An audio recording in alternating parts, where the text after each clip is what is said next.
Hey, bookworms, and welcome back to another deep dive here on Book Dive. I always say this is the perfect podcast for your morning commute. And you can always listen to it on your way to work and just get that extra boost that you need to get your day started. And of course, before we get started, don't forget to hit that like button and subscribe to the channel. So today we're diving into a book that's become a modern classic, The Four Agreements by Don Miguel Ruiz. And it's all about achieving personal freedom and happiness. And it's based on this ancient Toltec wisdom. Yeah, it's amazing how this book can be like super old wisdom. Yeah. But it's still so relevant today. And, I think it really resonates with people because we all want to find freedom, like true personal freedom and happiness. Yeah, exactly. And what I love about it is that it's not like super complicated. There's no like weird jargon or rituals or anything like that. It's just four really straightforward agreements that can have a huge impact on your life. And the first one is be impeccable with your word. Which, sounds kind of basic at first, but Ruiz actually takes it to a whole other level. He's not just saying, like, don't gossip or, like, be polite. He's talking about the actual power that words have. The power to literally create and destroy things, almost like magic spells. Yeah, isn't that a fascinating concept? Like the idea that our words actually have this like energetic charge that can shape our reality. I mean, think about it. How many times has someone said something to you that just like stuck with you for years? Maybe it was something mean or just careless and it affected your self-esteem or the choices that you made. Oh my gosh, way too many times to count. Yeah. It's like those words get imprinted on your soul. Exactly. And Ruiz actually suggests that gossip is a form of black magic, which I thought was really interesting. I know. And after reading this book, like, I'm so much more aware of how I'm using my words, like what kind of energy I'm putting out there. Yeah, it definitely makes you think twice before you speak, doesn't it? Totally. Mm. It's like if you wouldn't want someone to put a curse on you, why would you do it to someone else? Or even to yourself, right? Right. And it's not just about avoiding negative words. It's also about using your words to uplift and inspire people, to create positive change. Yeah, to like speak your truth. Exactly. To use your words for good. He calls it impeccability, speaking with integrity, truth, and love. I love that. And when you do that, your words become a force for good in the world. Yeah, so everyone be mindful of the magic you're making with your words out there. But let's move on to the second agreement, which might be my favorite. Yeah. Don't take anything personally. I mean, who hasn't had their feelings hurt by something someone said or did? Oh, yeah, for sure. But Ruiz has this like incredible way of reframing that whole experience. He does. He basically says that most of the time, people's actions and words have way more to do with their own inner world than with you. It's like that saying, when you point a finger at someone, there are three fingers pointing back at you. Exactly. People are always projecting their own insecurities, beliefs, and assumptions onto other people. So when someone's being negative or critical, it's really more about them than it is about you. It's like they're offering you a cup of their emotional poison, but you don't have to drink it. That's a good one. Yeah. And when you can detach from that need to take things personally, you become immune to their negativity. It's like having this invisible shield protecting you from all the drama. Seriously, talk about inner peace. Yeah. Which brings us perfectly to the third agreement. Don't make assumptions. I feel like assumptions are at the root of so many misunderstandings and conflicts. Absolutely. We assume we know what other people are thinking or feeling. We assume they know what we want or need.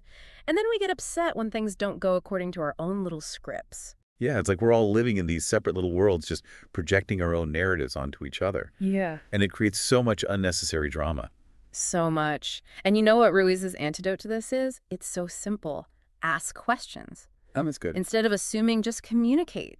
Clarify, express your needs, be open to hearing different perspectives. It sounds so basic, but it's amazing how often we forget to do this. It's so true. I think we're often afraid of seeming like ignorant or needy, so we just avoid asking for clarification.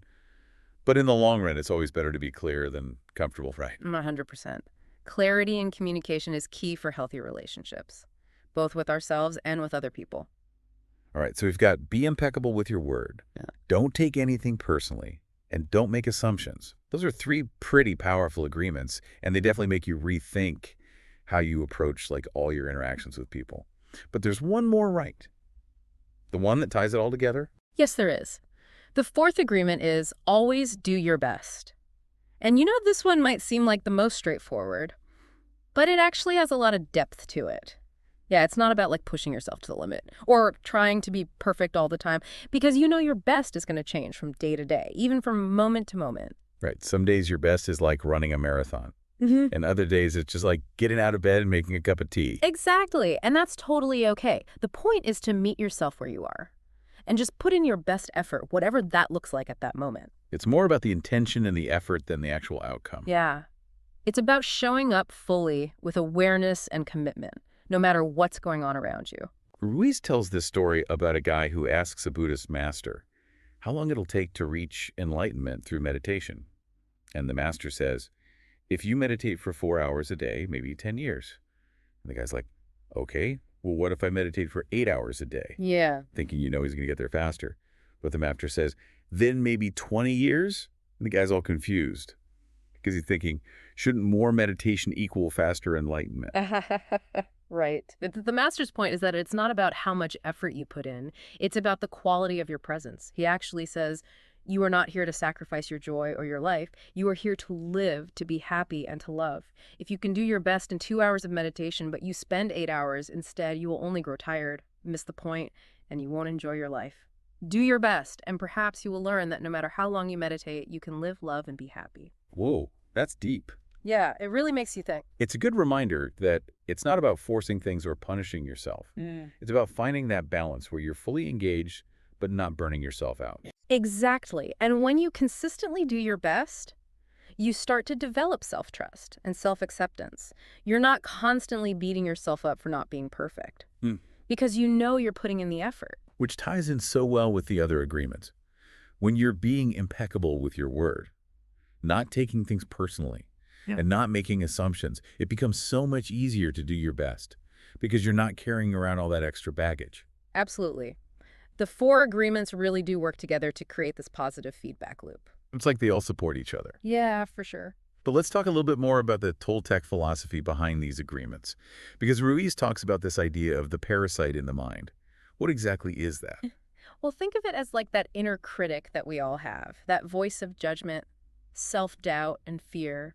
It feeds on our negativity and keeps us trapped in these self-limiting beliefs and patterns. So it's like this little gremlin living in your brain, whispering all these nasty things and holding you back. Yeah, that's a great way to put it. Okay, so how do we get rid of this inner gremlin? Well, Ruiz says that the 4 agreements are like weapons that we can use to fight this parasite. Okay, I like that. He outlines 3 main approaches. The first is to confront your fears one by one. Each time you face a fear and move through it, you weaken the parasite a little bit. You're like facing your demons head on. Exactly. The second approach is to starve the parasite by controlling your emotional reactions. Remember how we talked about other people's negativity being like emotional poison? Well, when you react from a place of fear, anger, or jealousy, you're basically feeding that gremlin with your own negativity. So it's about becoming more aware of our emotional patterns. Yeah. And choosing to respond thoughtfully Yeah. instead of just reacting impulsively. Yeah, exactly. And the third approach is maybe the most radical one. Ruiz calls it the initiation of the dead. Ooh. Okay, that sounds kind of intense. It's not like a literal death or anything. It's about symbolically letting go of your old self, the self that's defined by all those limiting beliefs and agreements. So it's like a death of the ego, Yeah, like shedding your old skin so a new, more authentic self can emerge. that's a beautiful way to put it. And one way to experience this symbolic death is to confront your own mortality. Whoa, hold on. Confronting my mortality. Isn't that a little bit morbid? It might sound scary, but it can actually be really liberating. When you face the reality that you're not going to live forever, you start to realize that life is precious and that every moment is a gift. That's true. It allows you to let go of all those petty anxieties and fears and focus on what really matters. It's like that saying, live each day as if it were your last. Exactly. By embracing the present moment, you free yourself from the regrets of the past and the anxieties of the future. You become more appreciative of the simple things, the beauty around you, and the connections you have with other people. And when you're not clinging to the past or worrying about the future, the parasite loses its grip because it thrives on those fears and anxieties. Exactly. It's like shining a light on the darkness. When you bring those fears into the light of awareness, they lose their power to control you. So by facing our mortality, we actually become more alive, more present, more free. That's the paradox, isn't it? It is. But you know, Ruiz's message isn't all about confronting darkness and slaying demons. He also talks about the beauty and joy that come with creating a new dream. A dream of heaven on earth. Yeah, the book definitely has this hopeful, uplifting energy to it. It's not just about getting rid of the bad stuff. It's about actively creating a life that you love. Exactly. And this new dream is rooted in love. Love for yourself, love for others, and love for the world around you. I love that. And it's not some abstract, sentimental kind of love. It's love in action. It's Yeah. about treating yourself and others with kindness, compassion, and respect. It's about speaking your truth with integrity and living your life with purpose. Yeah, I love that image that he uses in the book. He talks about this old man who opens his heart and takes out a flame of love and puts it in your heart. And this flame grows and spreads until you're one with everything, with the trees, the wind, the stars, with all of humanity. It's such a beautiful vision of interconnectedness and unity. It really is. It reminds me of that Rumi quote, "Out beyond ideas of wrongdoing and right doing, there is a field. I'll meet you there." I love that. It's about transcending those dualities of right and wrong, good and bad, and recognizing that we're all connected. We're all part of this one big, beautiful mess. And when you live from that place of love, you create a ripple effect of positivity that spreads outward and touches everyone and everything around you. Like throwing a pebble into a pond and watching the ripple spread out. Exactly. So Ruiz's message is ultimately one of hope and empowerment. He's telling us that we have the power to break free from suffering, to heal our wounds, to transform our relationships, and to create a more beautiful world. That's right. He's reminding us that heaven on earth isn't some far-off fantasy. It's a choice we can make right now in this very moment. And it starts with taking responsibility for your own thoughts, words, and actions. It starts with choosing love over fear, forgiveness over resentment, and truth over illusion. It starts with making the four agreements a part of your daily life. Yeah, and as you practice these agreements, even imperfectly, you'll start to see a ripple effect in your own life. Your relationships will become more harmonious, your communication will become clearer, and your inner world will become more peaceful. It's like a domino effect of positivity. One small shift in your thinking leads to another, and pretty soon your whole world starts to look different. Exactly. So we spent like this whole deep dive talking about these four agreements. They're so simple, but so powerful. Be impeccable with your word. Don't take anything personally. Don't make assumptions, and always do your best. Yeah, and what's crazy is how much they apply to like everything in life. Like whether it's your relationships, work stress, or even just like dealing with that inner critic, these agreements can really help you find more peace and happiness. Totally. It's like they give you this whole new perspective on the world. Yeah. And all those little dramas and conflicts that used to stress you out, they just don't seem as important anymore. Yeah, it's like you shift from being reactive to being proactive, from being a victim of your circumstances to becoming the creator of your own reality. I love that. And Ruiz makes it clear that creating that reality, your personal heaven on earth, it's not about just waiting for something to happen. It's an active choice that you make every single day. Yeah, he uses this metaphor of being an artist. He says your life is your masterpiece, and you get to choose the colors, the textures, the composition. The four agreements are like the tools that help you create a work of art that reflects your true essence. It's such an empowering way to think about it. It's not about trying to fit into some mold or get approval from other people. It's about expressing your unique gifts and talents in a way that brings you joy. Yeah, and that journey of self-expression and creation, it's not always going to be easy. There will be challenges, setbacks, and moments of doubt. Oh yeah, for sure. It's not like you read this book and boom, you're suddenly enlightened and everything is perfect. Right.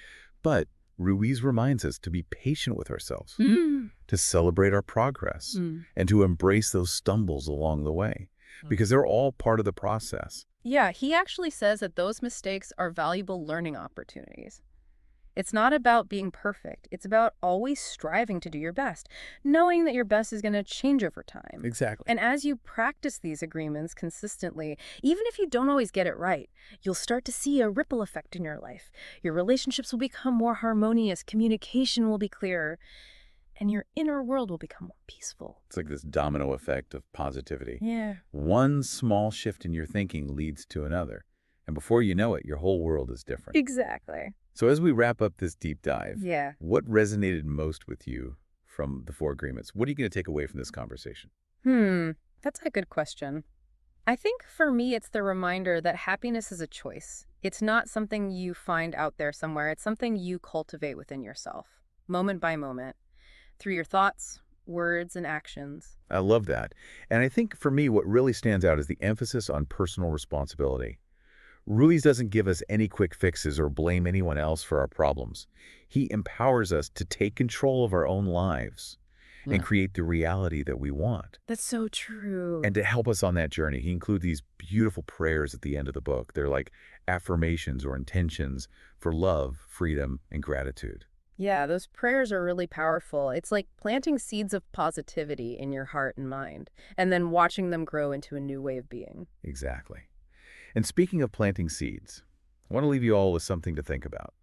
If you could wave a magic wand and create your own personal heaven on earth, what would it look like?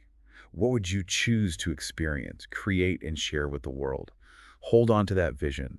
And remember, you have the power to transform your life. And if you're interested in learning more about the Four Agreements, be sure to check out the link in the episode description to grab your own copy. Thanks for joining us on this deep dive into the Four Agreements. We'll see you next time.